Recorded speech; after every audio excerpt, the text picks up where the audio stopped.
కూర్చోండి. మీరు కూర్చోండి. ఇల్లు బాగుంది కదా. పిల్ల ఎలా ఉందో? నా ముందే ఐఫోన్. కాఫీ తీసుకో బాబు. థ్యాంక్ యూ అత్తమ్మా. థ్యాంక్ యూ అండి.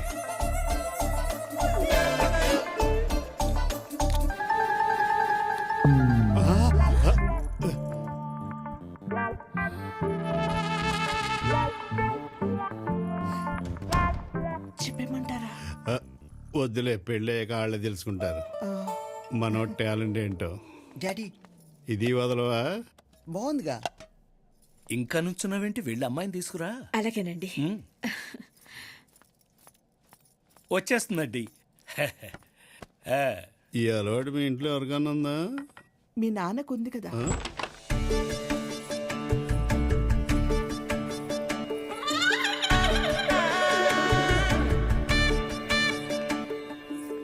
రామ్మా, కూర్చో. నాకు ఓకే ఆ మొక్క అమ్మాయి అనాలి. అనిపిస్తాగా.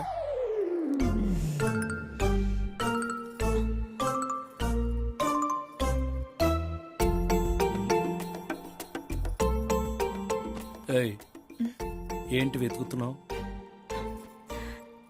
నా ఫోన్ ఎక్కడ పెట్టానో మర్చిపోయానండి. నువ్వేది అంత ఈజీగా మర్చిపోయే రకం కాదే. హాస్యమా? కాదు, రొమాన్స్. మీరేదో మాట్లాడుకుంటున్నట్టున్నారు. నన్ను అడగొచ్చు కదా. నన్ను అడగొచ్చు. అబ్బే ఏం లేదండి, పిల్లని ఏదైనా అడుగుతారేమో అడగమంటుంది, అంతేగా. ఓ అడగరా. పాటలు వచ్చా అని అడగనా? నన్ను కదా, అమ్మాయిని అడుగు. ఓకే. మీకు పాటలు ఏమైనా వచ్చా? నాన్నగారు రొటీన్ క్వశ్చన్. ఏమయ్యా, కొత్తగా అంటే ఏదైనా అడుగు. మీ హాబీస్? నాన్నగారు మళ్ళీ రొటీన్ క్వశ్చన్. ఇంకా కొత్తగా అంటే ఏదైనా ట్రై చేయరా? ఆయన మా వాడు కొత్తగా ఏం ట్రై చేయడు, కానీ పాతదే కొత్తగా ట్రై చేస్తాడు. ఇందాకే కొత్తగా ట్రై చేశాడు, సక్సెస్ కూడా అయ్యాడు. వీడికి వాడాలి హోమియోపతి. మీరేమంటున్నారో నాకేం అర్థం అవట్లా. మాకు అర్థం అవుతుంది, ముందు ముందు మీకు కూడా అర్థం అవుతుందిలేండి. నీ గురించే. మీకు వంట అది వచ్చా? అది అంటే? అది అంటే వంటలు వంటలు. నాన్నగారు అన్ని రొటీన్ క్వశ్చన్సే. ఏమండి, నా ఫోను. అబ్బా, ఎక్కడో పెట్టి మర్చిపోయింటాం. పెళ్లి చూపులయ్యాక వెతికిద్దాం. నోరు ముయ్. మీరేదో మాట్లాడుకుంటున్నారు, అదేదో నన్ను అడగొచ్చు కదా. నన్ను కూడా అడగొచ్చు. అబ్బే ఏమి లేదండి, అంత కన్ఫ్యూజింగ్ గా ఉంది. ఏదన్నా కొత్తగా అంటే అడుగు బాబు. ఓహో, మీరు ఇంకా అక్కడే ఉన్నారా? ఒరే, కొత్తగా అంటే ఏదైనా ట్రై చేయి. మీ కరోనా వచ్చిందా? చెత్త క్వశ్చన్. I accepted. అవును, చెప్పకొచ్చినే. ఫోన్. నువ్వు అయిపోయావురా.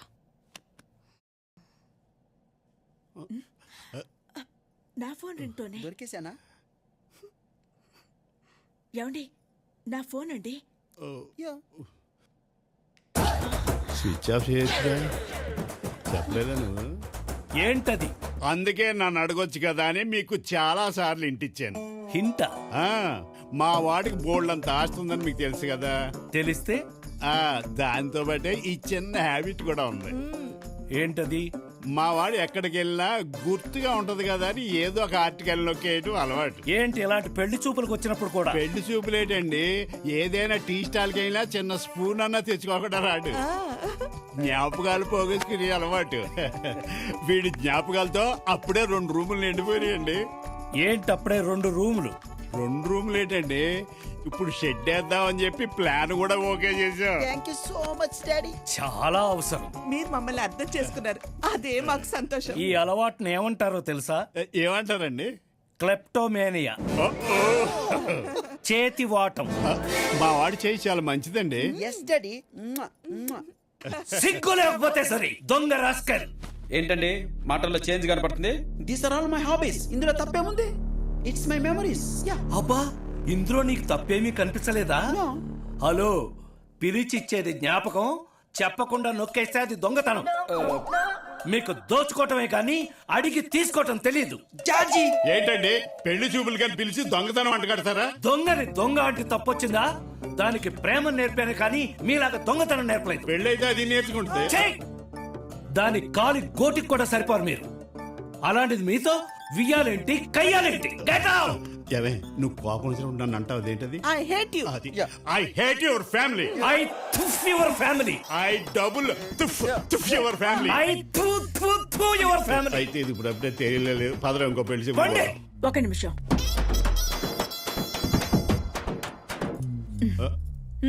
స్పూన్ కోసం కక్కుర్తిపడే ఫ్యామిలీ మన సూట్ అవుతుంది. పదరా. Correct daddy.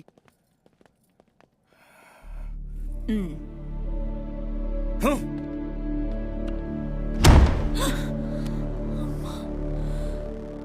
ఇది కోపం కాదు, బాధ. కోపం తగ్గడానికి కన్సలేషన్ కావాలి, బాధ తగ్గడానికి నిశ్శబ్దం కావాలి. అలాగైంది. Thank you. Thank you sir. Anything else? Nothing more. Thank you sir. వాడు జ్ఞాపకాలు పోగేసుకునే దొంగ గనక గొడవ లేకుండా పోయింది. సడన్ గా చెప్పారు మా నాన్నగారు నిన్ను చూసుకోవడానికి పెళ్లి వాళ్ళు వస్తున్నారని. ఏదో అలా జరిగింది కాబట్టి అప్పటికి తప్పించగలిగాను. కానీ అలా ప్రతిసారి జరగదు. ఎదురు చూసి ఎదురు తిరిగే కన్నా ఎక్కడికైనా వెళ్ళి మనం పెళ్లి చేసుకుందాం విజయ్. చెప్పు విజయ్, ఏదో ఒకటి చేద్దాం. చెప్పు, ఏం చేయాలి? ఏం చెయ్యకూడదో మొదట తెలుసుకుంటే ఏం చేయాలో మనకే తెలుస్తుంది. మరేం చేయకూడదు? లేచిపోకూడదు, పరిస్థితులను వదిలేసి పారిపోకూడదు, అలా అని మనం మన వాళ్ళ మీద ఎదురు తిరగకూడదు. యుద్ధం జరగకూడదు కానీ విజయం మాత్రం కావాలన్నట్టుంది నువ్వు చెప్పింది. అవును, యుద్ధం జరగకూడదు కానీ విజయం మాత్రం కావాలి. అదెలా సాధ్యం Vijay? Chances are the mentors to make a path అంటారు. అంటే వచ్చే ప్రతి అవకాశాన్ని అందుకు ఉపయోగించు. ఎలా? కలిసి ఉండాలన్న ఒక గట్టి నిర్ణయానికి మనం వచ్చాక ఆ నిర్ణయమే మనల్ని నడిపిస్తుంది. అదే మన గైడ్, అదే మన మెంటర్. చూస్తూ ఉండు ఎలా నడిపిస్తుందో. హలో, అవునా? ఏ హాస్పిటల్లో? ఇప్పుడే వస్తున్నాను. ఏమైంది? రాము వాళ్ళ నాన్నగారు సూసైడ్ అటెంప్ట్ పద, చేసుకున్నారంట. నేను కూడా వస్తా. పద వెళ్దాం.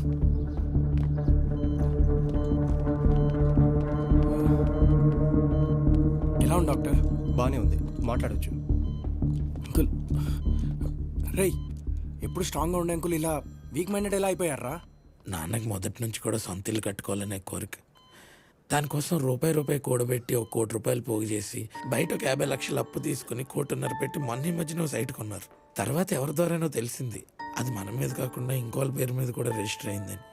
రిజిస్టర్ ఆఫీస్కి వెళ్తే మోసపోయానని తెలుసుకున్నారు. అప్పుడు మనకి సైట్ అమ్మినాడి దగ్గరికి వెళ్ళి అడిగితే అసలు నాకు నీకు సంబంధం లేదు, ఇక్కడ నుంచి బయటకు వెళ్ళిపో అన్నాడంట. కనీసం డబ్బులైనా తిరిగి ఇచ్చేబట్టే నీకు ఎందుకు ఇవ్వాలో చెప్పి గుడ్డలు పెట్టి కొట్టించాడంట. ₹1,00,00,000 పోయి కొన్న సైట్ పోయి 50 లక్షల అప్పులు మిగిలి అవమానంతో ఏం చేయాలో తెలియకేలా మోసగాళ్లతో పోరాడలేక ఓడిపోయాను. తెచ్చిన చోట సిగ్గుతో నిలబడలేక ఇలా చేశాను. మీ సమస్య అంటే అది వాడి సమస్య, వాడి సమస్య అంటే అది మా సమస్య. వాడి పేరేంటో చెప్పండి. గాజుల గంగారావు, కంపెనీ పేరు జీజీఆర్ డెవలపర్స్. ఇది చాలు.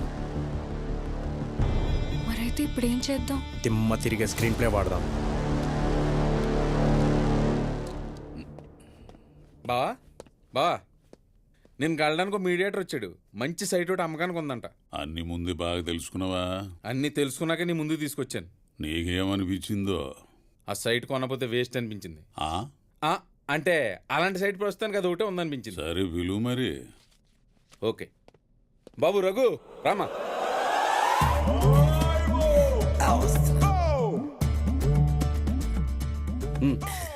నమస్తే అండి, నా పేరు రఘు, రియల్ ఎస్టేట్ బ్రోకర్ని. మీ టైం వేస్ట్ చేయకుండా డైరెక్ట్ పాయింట్కి వచ్చేస్తానండి. ఈ గచ్చిబౌలి బొటానికల్ గార్డెన్స్ రోడ్డు పక్కన ఒక 5 ఎకరాల యాగబెట్టి ఉందండి. మామూలుగా అయితే ఎకరం 20 కోట్లండి, మనకైతే ఓ 15 కల్లా సెట్ చేయొచ్చండి. లిటిగేషన్ సైటా? అయ్యయ్యో, అసలు అలాంటి లిటిగేషన్ ఏమీ లేదు, రాదండి. ఎందుకంటే దీనికన్నా డబుల్ ప్రాఫిట్ వచ్చే డీల్ ఒకటి దుబాయ్లో సెట్ చేశారు. ఇప్పుడు ఒకేసారి క్యాష్ ఇచ్చే పార్టీ ఎవరైనా తగిలితే మనం కూడా రేటు కాస్త తగ్గిస్తే అందరికీ బాగా వర్కౌట్ అయిపోద్దని మా ఓనర్ ఇలా ప్లాన్ చేశారు. దీన్నే ఆయన ప్రాఫిట్ మేనేజ్మెంట్ అంటారండి. ప్రాఫిట్ మేనేజ్మెంటా? కొత్తగా ఉందే, నేనెప్పుడు ఇల్లా. ఏరా సింహం, గొప్ప గొప్పోళ్ళు ప్రాఫిట్ మేనేజ్మెంట్లు ఎలాగే ఉంటాయి చూసావా? కొనక ముందే ఎకరానికి 5 కోట్లు మిగులుతున్నాయి. ఈ సైట్ ఎట్టి పరిస్థితులను వదులుకోక బావోయ్. సర్లేరా నువ్వు ఇంతలా చెబుతున్నావు కదా నాకు ఇప్పుడే అర్థమైంది ఏంటి బా ప్రాఫిట్ మేనేజ్మెంట్ ఏమని అర్థమైంది బావా పాలు పెరుగైనట్టు పెరుగు ఎన్నైనట్టు ఎన్న నెయ్యినట్టు చూసావా అప్పుడే ఎంతలా ముదిరిపోయావా నీ బుర్రకి గ్రాస్పింగ్ పవర్ ఎక్కువ బావ. నువ్వంతా పొగడమాకరా నీ పొగడ తింటే నాకేదో జిలేబీ తిన్నట్టు అనిపిస్తుంది. బెల్లం జిలేబే కదా బావా తీయకుంటది నువ్వు వెళ్ళి సైడ్ చూపించి ఏర్పాటు చెయ్యి వెళ్ళరమ్మా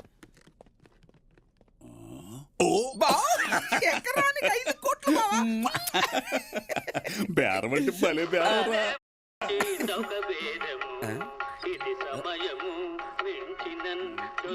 ఫోన్ వస్తుంది బావా లిఫ్ట్ చేయి అది ఫోన్ రావటం కాదు రింగ్ టోన్ అంతకంటే కాదురా బామ్మర్ది మరి ఏంటది ఆశ్చర్యంగా ఉంది కదా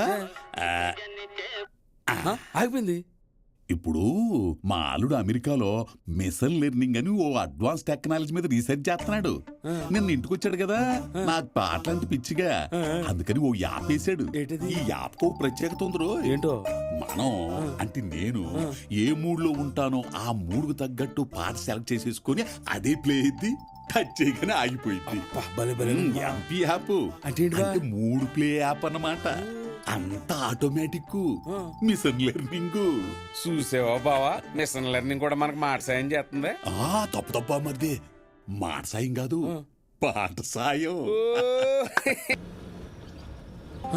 బావా అదిగో బావా 20 నెంబర్ బయలు రాయి కరప్ కరప్